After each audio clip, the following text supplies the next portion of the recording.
भारत माता की, भारत माता की, भारत माता की।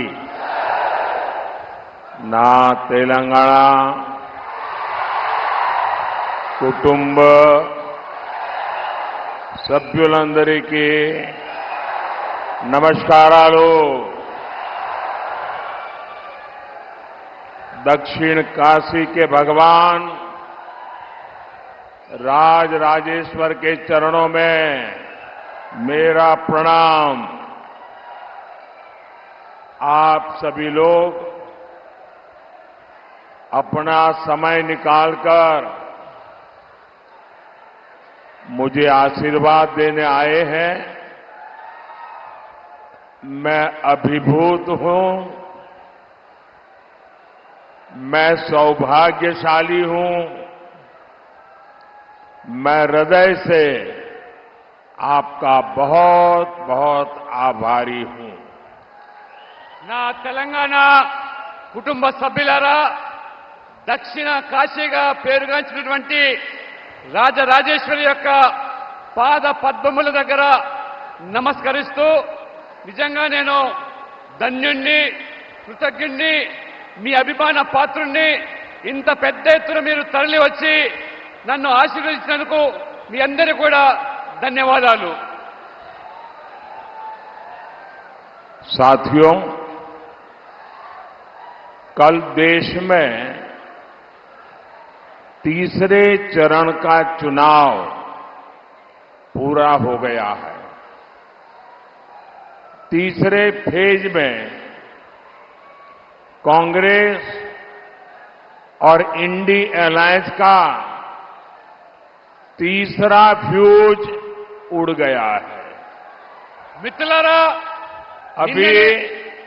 अभी 4 चरण के चुनाव बाकी है। जनता जनार्दन के आशीर्वाद से बीजेपी और एनडीए तेजी से विजय रथ को बहुत जनता जनार्दन आगे ले जा रही है। यहां करीमनगर में तो आपने बीजेपी एमपी की जीत पहले ही सुनिश्चित कर दी है। कांग्रेस की हार यहां इतनी पक्की है कि बहुत मुश्किल से वो किसी को चुनाव लड़ने के लिए मना पाई। और बीआरएस का यहां कोई अता पता ही नहीं है। మిత్రులారా, నిన్ననే మూడవ దశ ఎన్నికలు దేశంలో ముగిసిపోయినాయి. కానీ కాంగ్రెస్ పార్టీ, ఈ విపక్ష కూటమి ఆ ఫ్యూజ్ తొలగిపోయింది, ఊడిపోయింది. ఇప్పుడు 4వ దశ ఎన్నికలకు చేరుకుంటున్నాము.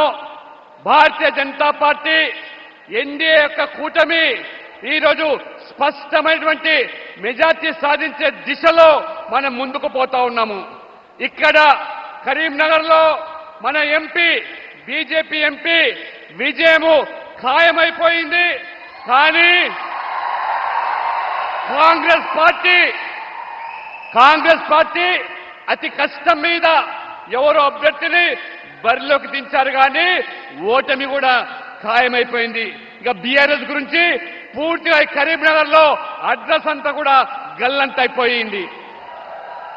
साथियों, तेलंगाना के आप सभी लोगों ने 10 साल में मेरा काम देखा है। आपके एक वोट से भारत विश्व में 5th लार्जेस्ट, 5वीं सबसे बड़ी इकोनॉमी बन गया। आपके एक वोट ने जम्मू कश्मीर से 370 को खत्म कर दिया। आपके एक वोट से भारत डिफेंस इंपोर्टर से डिफेंस एक्सपोर्टर बन गया। ये सब किसने किया? किसने किया? किसने किया? किसने किया? किसने किया? मोदी ने नहीं किया, ये आपके एक वोट ने किया है। ये आपकी वोट की ताकत है। इसके कारण देश में ये सब कुछ हो पा रहा है। మిత్రులారా, తెలంగాణలో మీరందరూ కూడా నా 10 సంవత్సరాల పనితీరు మీరు చూస్తా ఉన్నారు. మీ ఒక్క ఓటుతో ప్రపంచంలోనే 5వ పెద్ద ఆర్థిక దేశంగా తీర్చిదిద్దామంటే అది మీ ఒక్క ఓటు వల్ల. మీ ఒక్క ఓటు వల్ల ఇవాళ జమ్మూ కాశ్మీర్ భారతదేశంలో అంతర్భాగమని 370 ఆర్టికల్ రద్దు చేశామంటేనే అది మీ ఒక్క ఓటు వల్ల. అంతేకాదు ఇవాళ మీ ఓటు వల్ల డిఫెన్స్ నుంచి ఏదైతే దిగుమతి చేసుకున్నటువంటి ఆయుధాలు ఉన్నదో ఇవాళ ఎగుమతి చేసే స్థాయికి ఎదిగామంటే అది మీ ఓటు వల్ల. ఎవరు చేశారు? ఎవరు చేశారు? ఎవరు చేశారు? మోదీ కాదు, మీరందరూ కూడా ఓటు వేసి నన్ను గెలిపించడం వల్లనే అది సాధ్యమైంది. అది మీ ఓటే అని చెప్పి ఈ సందర్భంగా మీకు తెలియజేస్తా ఉన్నాను. साथियों, मैंने बहुत साल तक गुजरात में काम किया है। सारे चुनाव मैं वहां जीत जाता था, लेकिन गुजरात में भी अगर मोदी को सुबह 10 बजे इतनी बड़ी रैली करनी है तो मैं कभी नहीं कर पाता था।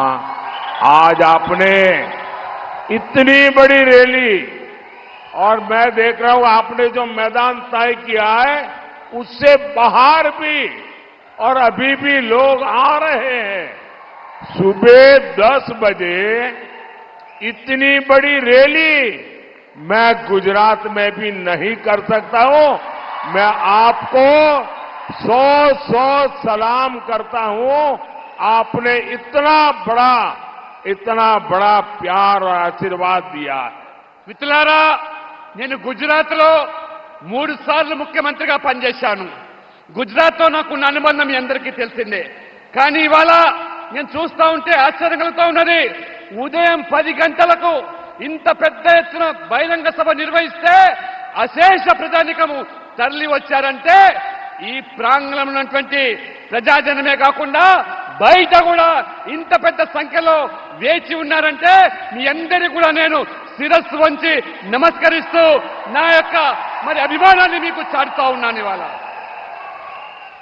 भाइयों बहनों, भारत में तेलंगाना में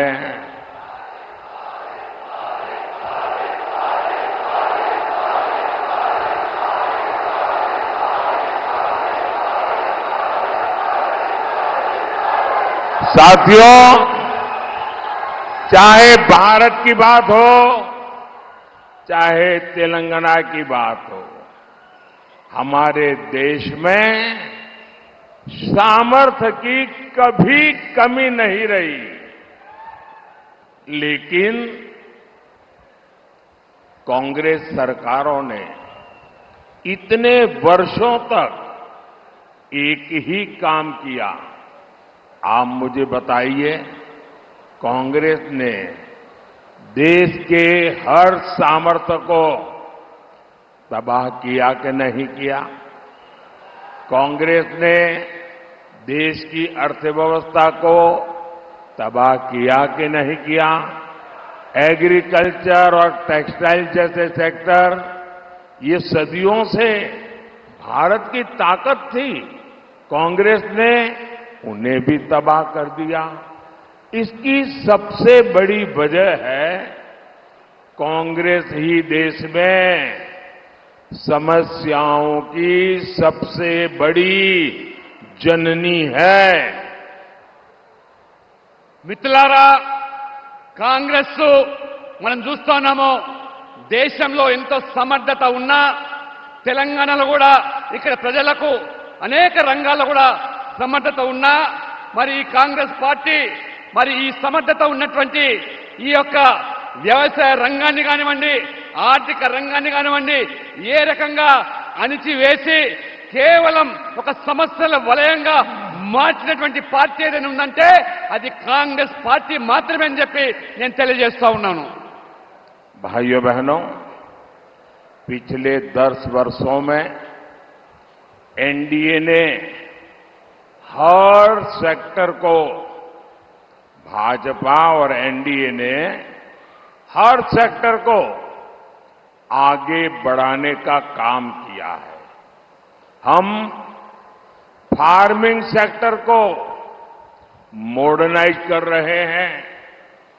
हमारा जो खेती है, किसानी है, हमारा जो रायतु बंधु है, नेचुरल फार्मिंग, नैनो यूरिया और ड्रोन को प्रमोट कर रहे हैं. आज किसान को किसान सम्मान निधि मिल रही है. किसानों को फसल बीमा योजना का लाभ मिल रहा है. हमारी सरकार देश में टेक्सटाइल पार्क्स बना रही है. आज कौशल विकास से लेकर आर्थिक सहायता तक हर स्तर पर भाजपा सरकार आपके साथ खड़ी है. మిత్రులారా 10 సంవత్సరాలుగా ఎన్డీఏ ప్రభుత్వము అన్ని రంగాల్లో ఏ రకంగా అభివృద్ధి చేసుకుంటూ పోతున్నదో మీరు చూస్తా ఉన్నారు. ఇవాళ వ్యవసాయ రంగాన్ని ఆధునీకరణ చేసి వ్యవసాయాన్ని లాభసాటిగా మార్చేదానికి ఇవాళ రైతులకు పెట్టుబడి సాయం కింద ఆర్థికంగా ఆదుకుంటా ఉన్నాం. దాంతోపాటు ఇవాళ నానో యూరియా కానివ్వండి, లేదా ఇవాళ కిసాన్ సమ్మాన్ నిధి పేరు మీద కానివ్వండి, లేదా ఇవాళ ఫసల్ బీమా పేరు మీద రైతులను ఆదుకునేటువంటి ఇవాళ కార్యక్రమాలు చేపడుతున్నాం. ఇవాళ టెక్స్టైల్ పార్క్స్ కూడా ఏ రకంగా దేశవ్యాప్తంగా అభివృద్ధి చేస్తా ఉన్నాం. ప్రతి ఇంటిలో కూడా ఒక నైపుణ్యత ఉన్నటువంటి వ్యక్తులను ఆ స్కిల్ డెవలప్మెంట్ తర్వాత వాళ్ళను ఏ రకంగా తయారు చేసి ప్రతి ఇంటికి కూడా ఈ యొక్క ప్రభుత్వం యొక్క పథకాలు చేరవేస్తా ఉన్నాము. साथियों, बीजेपी हमेशा नेशन फर्स्ट, राष्ट्र प्रथम के सिद्धांत पर चलती है. जबकि तेलंगाना में कांग्रेस और बीआरएस फैमिली फर्स्ट इस पर चलती है. ये लोग ऐसे हैं, इनकी पॉलिटिकल पार्टी ऐसी है, by the family, for the family, of the family, यही इनका खेल है. कांग्रेस और बीआरएस में कोई अंतर नहीं है. ये एक ही चट्टे बट्टे के लोग हैं. वो एक ही सिक्के की बाजू है. कांग्रेस और बीआरएस को कौन जोड़ता है? कांग्रेस और बीआरएस को करप्शन जोड़ता है. करप्शन कांग्रेस बीआरएस को जोड़ती है अपीजमेंट की पॉलिटिक्स, तुष्टीकरण की राजनीति. कांग्रेस और बीआरएस को जोड़ती है इनका जीरो गवर्नेंस का मॉडल. इस गठजोड़ से हमें मिलकर के तेलंगाना को बचाना है. మిత్రులారా, భారతీయ జనతా పార్టీ అంటే నేషన్ ఫస్ట్ పార్టీ, దేశమే ముఖ్యమని భావించేటువంటి పార్టీ. ఇవాళ తెలంగాణలో మనం చూస్తా ఉన్నాము, కాంగ్రెస్ బీఆర్ఎస్ ఇది ఫ్యామిలీ ఫస్ట్ పార్టీలు, అంటే తమ కుటుంబ ప్రయోజనాలు మాత్రమే కాపాడే పార్టీలు. ఆ రకంగా ఇవాళ కాంగ్రెస్ కు బీఆర్ఎస్ కు ఉన్నటువంటి అనుబంధం ఏమిటంటే అవినీతి. ఈ రెండు పార్టీలకు ఉన్నటువంటి అనుబంధం ఏమిటంటే ఇవాళ సంతుష్టీకరణ రాజకీయాలు. ఈ రెండు పార్టీలు కూడా ఏ రకంగా ఒక నాణానికి బొమ్మ బొరసగానే వ్యవహరిస్తున్నాయి కాబట్టి ఈ రెండు పార్టీల తేడా ఏమీ లేదు. రెండు పార్టీలు కూడా ఒకటే. ఈ తెలంగాణను ఈ రెండు పార్టీల నుంచి కాపాడాల్సిన బాధ్యత మన అందరి మీద కూడా ఉన్నది. साथियों, हमारे तेलंगाना का गठन हुआ तो आप सबने बीआरएस पार्टी पर भरोसा किया था. उस समय वो टीआरएस थी. अपनी फैमिली के लिए बीआरएस ने तेलंगाना की सारी फैमिलीज के सपने तोड़ दिए. कांग्रेस का भी यही इतिहास है. आजादी के बाद देश को कांग्रेस पार्टी से उम्मीदें थी, लेकिन कांग्रेस ने भी रास्ता क्या चुना? Family first.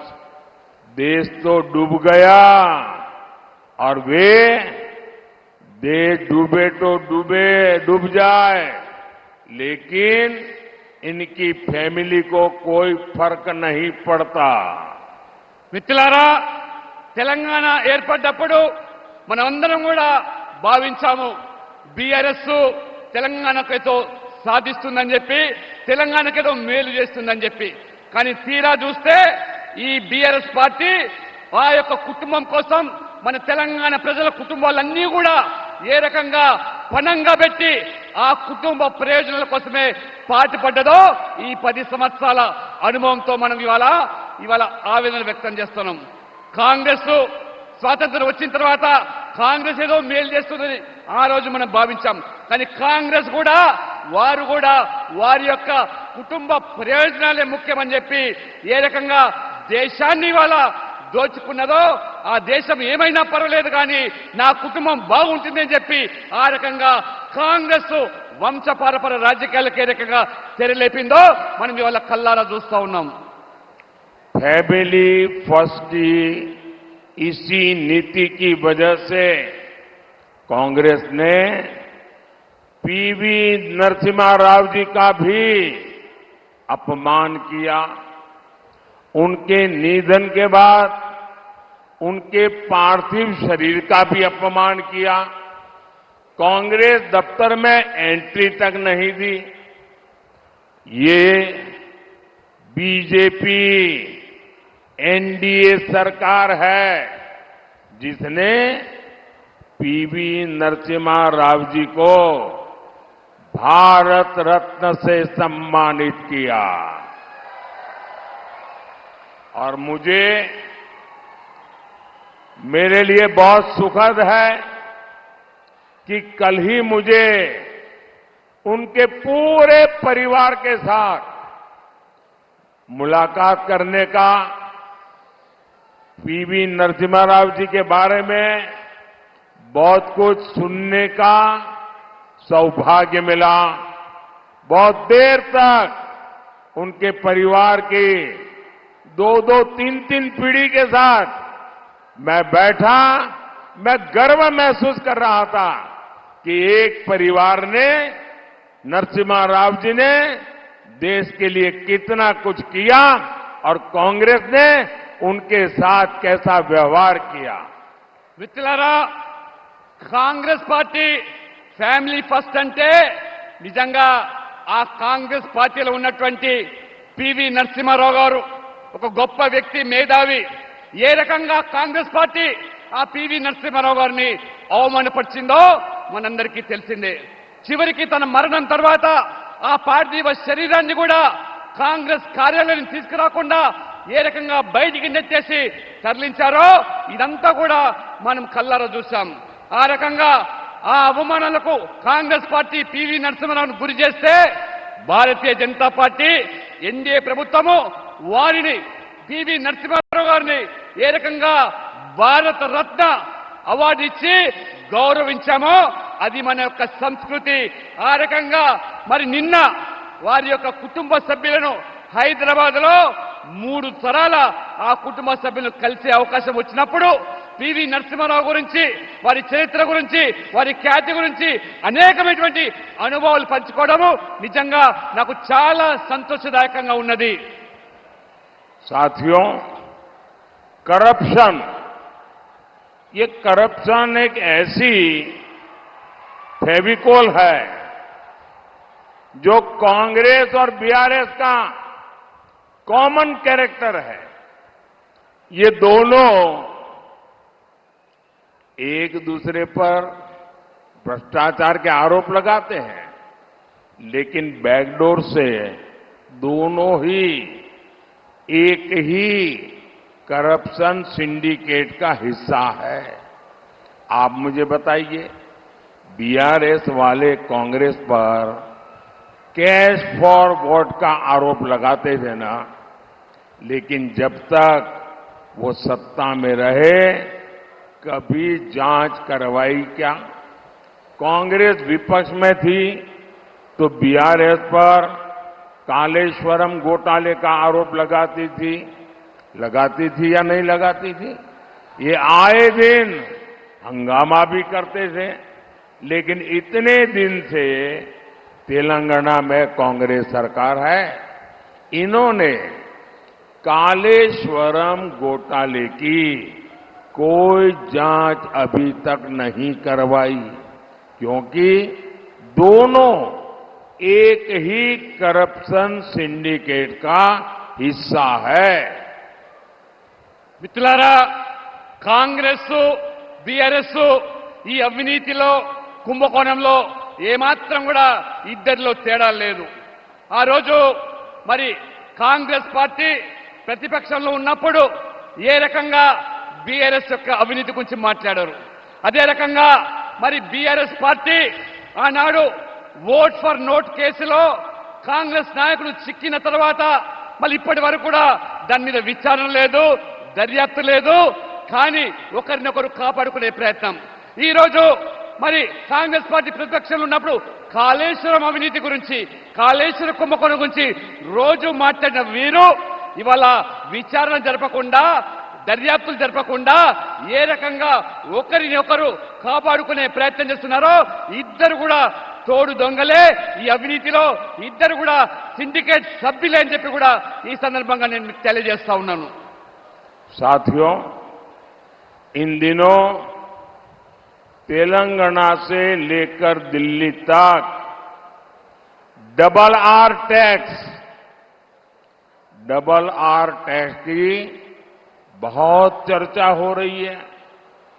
ये डबल आर टैक्स माने आज तो तेलंगाना का बच्चा बच्चा जानता है। इसके पहले तेलुगु भाषा में ट्रिपल आर फिल्म आई थी। मुझे लोगों ने बताया कि डबल आर ने मिलकर के कलेक्शन में ट्रिपल आर को भी पीछे छोड़ दिया है। आप जानते हैं ना, ट्रिपल आर का कितना कलेक्शन था? कहते हैं 1000 करोड़ से ज्यादा लाइफ टाइम कलेक्शन। कहने वाले कहते हैं इतना तो डबल आर टैक्स का सिर्फ कुछ दिन का कलेक्शन होता है। ऐसी लूट मचा रखी है इन्होंने। మిత్రులారా, తెలంగాణలో ఈ మధ్యలో డబుల్ ఆర్ ట్యాక్స్ గురించి బాగా చర్చ జరుగుతూ ఉన్నది. అసలు ఈ డబుల్ ఆర్ ట్యాక్స్ ఏంటిదనేది అనేక మంది తమ యొక్క అనుమానాలు వ్యక్తం చేస్తూ ఉన్నారు. మన తెలుగులో ఒక సినిమా త్రిబుల్ ఆర్ పేరు మీద వచ్చిన సినిమా మీ అందరికీ తెలిసిందే. రికార్డు స్థాయిలో కలెక్షన్ సాధించింది ఆ త్రిబుల్ ఆర్ సినిమా. ఆ త్రిబుల్ ఆర్ సినిమా ఆడినన్ని రోజులు కూడా మొత్తం అంతా కలిపితే 1000 కోట్లు కలెక్షన్ వచ్చిందని చెప్పి మనకు తెలుస్తా ఉన్నది. కానీ వాళ్ళ డబుల్ ఆర్ ట్యాక్స్ అవుతుందో, ఈ ప్రభుత్వం డబుల్ ఆర్ ట్యాక్స్ ఆ 1000 కోట్ల కలెక్షన్ కూడా మించిపోయింది కేవలం 3-4 మాసాల్లో. అంటే ఎంత గనులో ఈ అవినీతిలో ఒక్కసారి తెలంగాణ ప్రజలు తెలుసుకోవాల్సిందని కోరుతా ఉన్నాను. ये डबल आर, एक आर तेलंगाना को लूटता है और लूट करके दिल्ली में दूसरे आर को देता है। ये डबल आर का खेल तेलंगाना को देखते ही देखते तबाह कर देगा। మిత్రులారా ఈ డబుల్ ఆర్ ఏదైతే ఉన్నదో ఇది ఈ తెలంగాణకు సంబంధించిన ఒక ఆరు మొత్తం ఈ యొక్క ప్రజల నుంచి పీడించి పట్టి ఢిల్లీకి పంపిస్తున్నారు. ఏ రకంగా ఢిల్లీకి కప్పం కడుతూ ఉన్నారు. కాబట్టి ఈ పీడ నుంచి విముక్తి చేయాల్సింది బాధ్యత మనందరి మీద ఉన్నది. ఈ డబుల్ ఆర్ నుంచి విముక్తి కావాల్సిన అవసరం ఉన్నది తెలంగాణ ప్రజలకు. साथियों, आपने देखा होगा ये कांग्रेस के शहजादे पिछले 5 साल से सुबह उठते ही माला जपना शुरू करते थे। जब से उनका राफेल वाला मामला ग्राउंडेड हो गया, तब से उन्होंने एक नई माला जपना शुरू किया। 5 साल से एक ही माला जपते थे। 5 उद्योगपति, 5 उद्योगपति, 5 उद्योगपति। फिर धीरे धीरे कहने लगे अंबानी अडानी, अंबानी अडानी, अंबानी अडानी। 5 साल से। लेकिन जब से चुनाव घोषित हुआ है,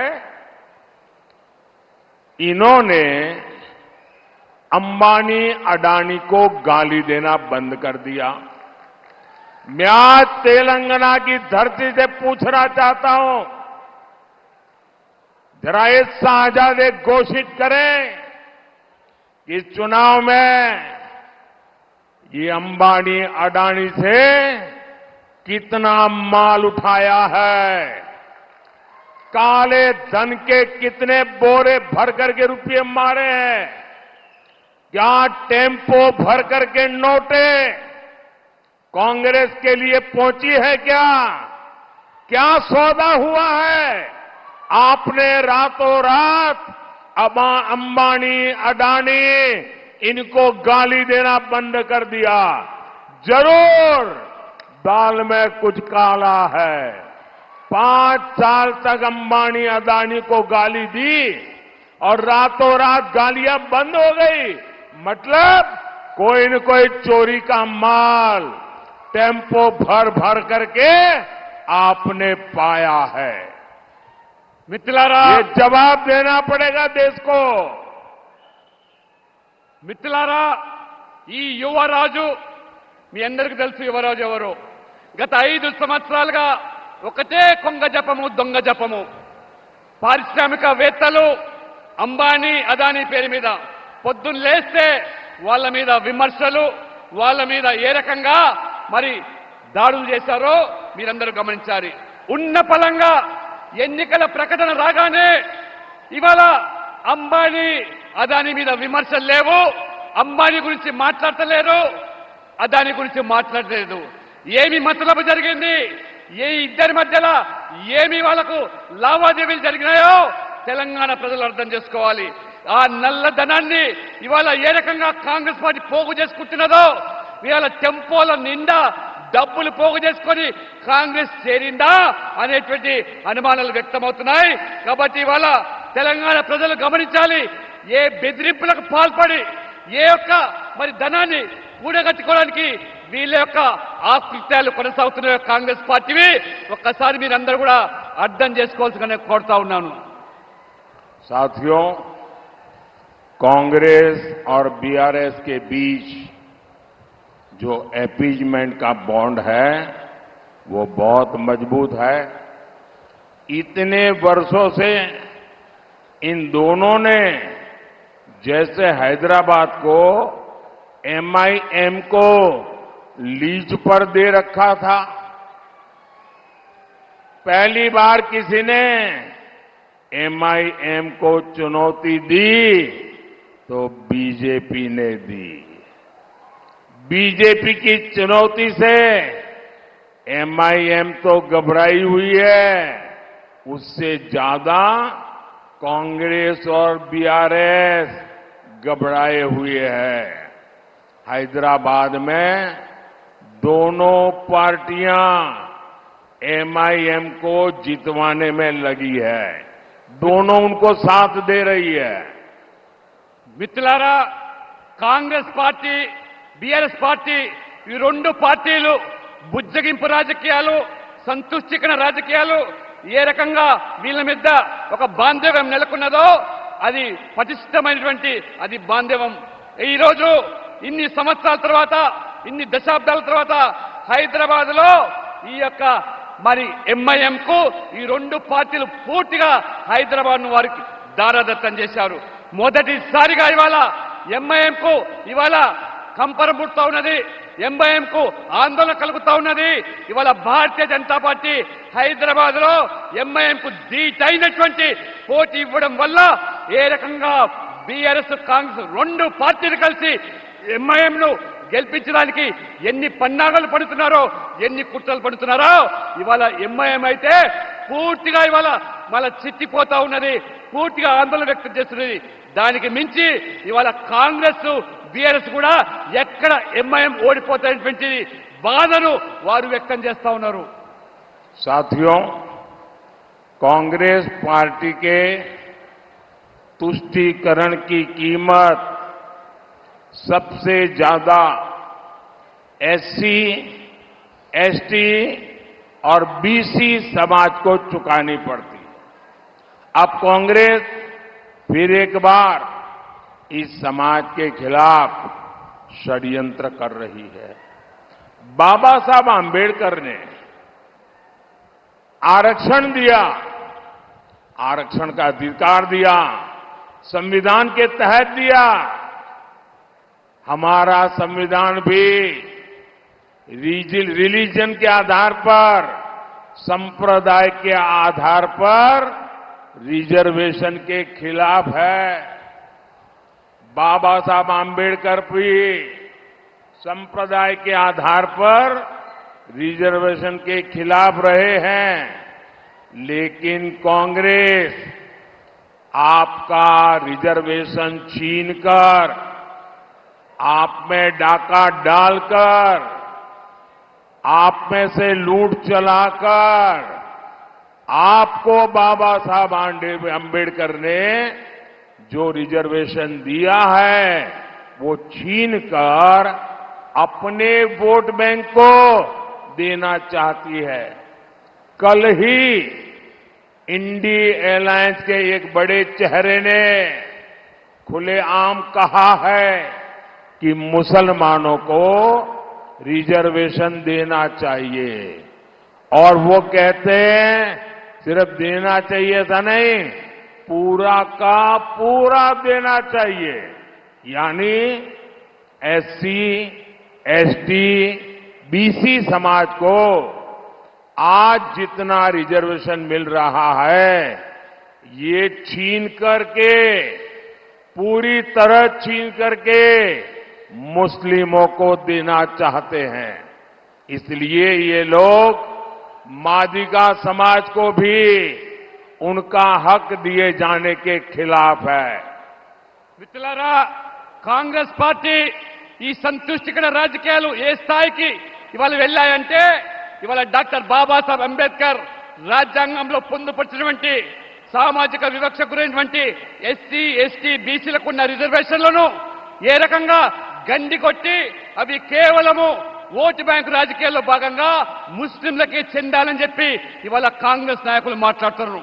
నిన్న ఒక కాంగ్రెస్ బడా నాయకుడు, పెద్ద నాయకుడు మాట్లాడుతున్నారు, మొత్తం రిజర్వేషన్లన్నీ కూడా ఇవాళ ముస్లింలకే చెందాలని చెప్పి వారు మాట్లాడుతున్నారంటే వారికి ఎస్సీ, ఎస్టీ, బీసీల పట్ల ఎంత వ్యతిరేక భావన ఉన్నదో, ఏ రకంగా వాళ్లకు వివక్ష కనబరుస్తున్నదో ఇది కాంగ్రెస్ పార్టీ యొక్క నైజం. మరి అదే రకంగా ఇవాళ సమాజంలో ఎస్సీ వర్గీకరణలో భాగంగా మాదిగలకు న్యాయం చేయాలని చెప్పి ఇక్కడ మాదిగలు కోరుతా ఉంటే ఇవాళ ఆ మాదిగలకు వ్యతిరేకంగా ఇవాళ కాంగ్రెస్ పార్టీ రిజర్వేషన్లన్నీ కూడా ఇవాళ ముస్లింలకే చెందాలి మాట్లాడుతున్నదంటే ఒక్కసారి మీరు ఆలోచన చేయాలి. వీరి సామాజిక న్యాయం అనేది కేవలం ఒక వర్గం వారి కోసమే అని చెప్పి నేను అడుగుతా ఉన్నాను. साथियों, हमारा तेलंगाना संस्कृति और श्रद्धा वाला राज्य है. अयोध्या में राम मंदिर बना,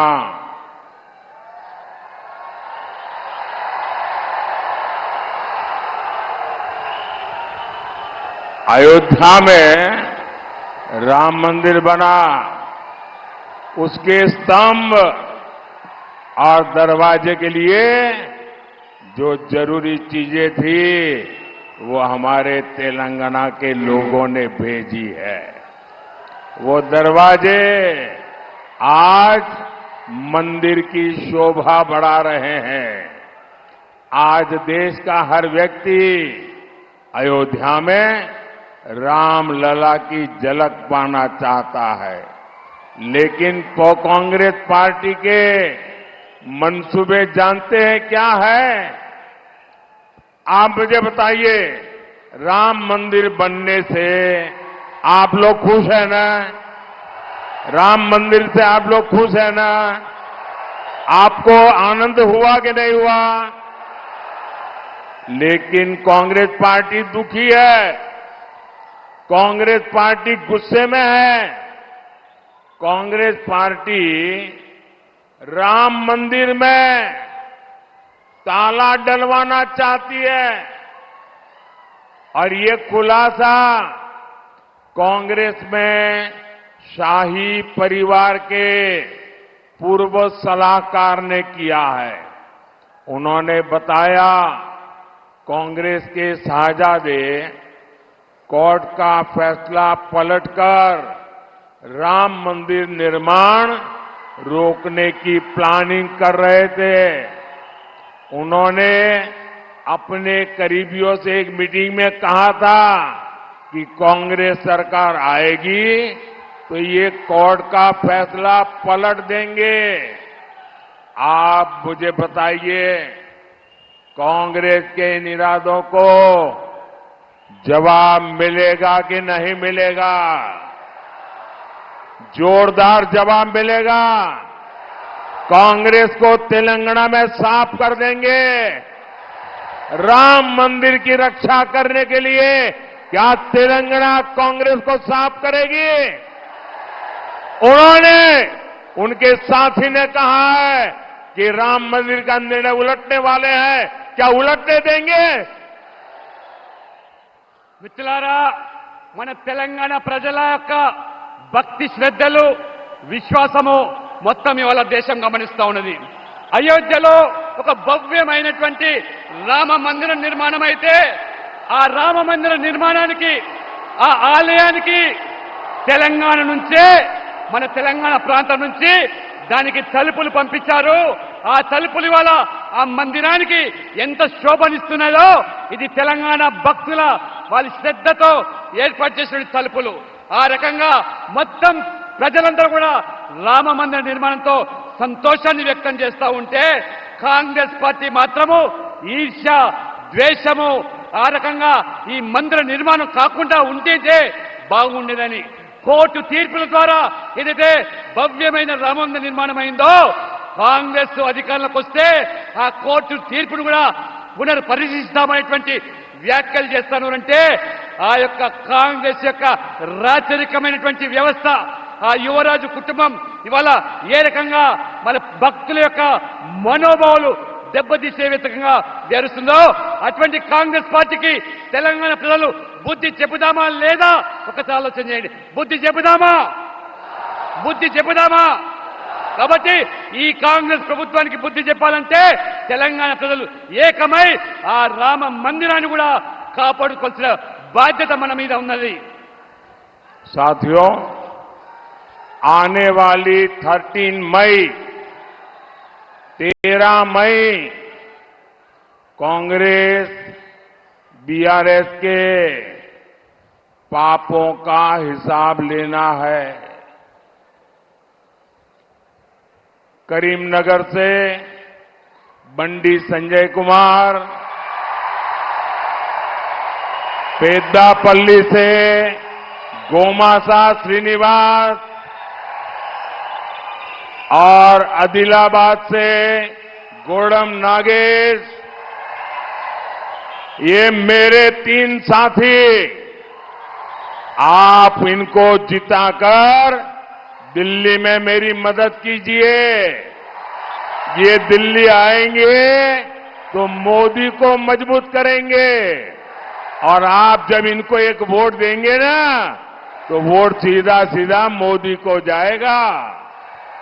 మిత్రులారా, వచ్చే మే 13వ తేదీ నాడు ఈ కాంగ్రెస్ బీఆర్ఎస్ పాపాలకు పశ్చాత్తంగా మీరందరూ ఒకటిగా నిలబడి వారికి బుద్ధి చెప్పాలంటే కరీంనగర్ నుంచి బండి సంజయ్ కుమార్ గారిని, పెద్దపల్లి నుంచి గోమాస శ్రీనివాస్ గారిని, ఆదిలాబాద్ నుంచి మరి నాగేష్ గారిని, వారందరూ కూడా మీరు గెలిపించి ఢిల్లీకి పంపించి నాకు మద్దతు తెలిపినట్లయితే ఖచ్చితంగా మేమందరూ కూడా వారికి మండగా ఉంటాము, ఈ ప్రాంతాన్ని కూడా మేము మేలు చేస్తామని చెప్పి మీ అందరి కూడా హృదయపూర్వకంగా నమస్కారం చేస్తూ సెలవు తీసుకుంటా ఉన్నాను. आप ये तीनों कमल भेजेंगे, मुझे जवाब दीजिए, आप ये तीनों कमल भेजेंगे, मतदान ज्यादा से ज्यादा कराएंगे, पहले के सारे रिकॉर्ड तोड़ेंगे, हर पोलिंग बूथ जीतेंगे, भाजपा को संपूर्ण विजय दिलाएंगे। अच्छा, मेरा एक और काम करेंगे, मेरा पर्सनल काम है, करेंगे। देखिए, घर घर जाना, ज्यादा से ज्यादा लोगों को मिलना और घर में जाकर के बताना मोदी करीमनगर आए थे, उनको बताना मोदी करीमनगर आए थे और मोदी ने उन्हें नमस्कारम बोला है। मेरा नमस्कारम पहुंचा दोगे? हर घर में मेरा नमस्कार पहुंचा दोगे? हर बुजुर्ग को मेरा नमस्कारम कहोगे? हर माता को मेरा नमस्कारम कहोगे? बोलिए भारत माता की, भारत माता की, भारत माता की। बहुत बहुत धन्यवाद। మిత్రులారా, ఈ 3 కమలాలను గెలిపించి ఢిల్లీకి పంపించి మీరందరూ కూడా నాకు మద్దతుగా ఉండాలి. ఒక చిన్న కోరిక నాది, మీరందరూ కూడా ఒకటే చెప్పాలి, మోదీ గారు కరీంనగర్కి వచ్చాడు, కరీంనగర్కి వచ్చిన తర్వాత మాకు అందరూ కూడా ఇంటింటికి వెళ్లి మోదీ గారి తరఫున ప్రతి వ్యక్తిని చిన్న పెద్ద తేడా లేకుండా అందరినీ కలిసి మోదీ గారి నమస్కారం చెప్పి మీరు వారి యొక్క మద్దతును, ఆశీర్వాదాన్ని మోదీ గారికి అందివ్వాలని చెప్పి మీరందరూ కూడా ఇంటింటికి వెళ్లి ఆ రకంగా ప్రచారం చేసి మోదీ గారి నమస్కారానికి వారు తెలియజేయాలని చెప్పి కోరుతా ఉన్నాను. बहुत बहुत धन्यवाद, అందరికీ నమస్కారాలు. भारत माता की जय, भारत माता की जय।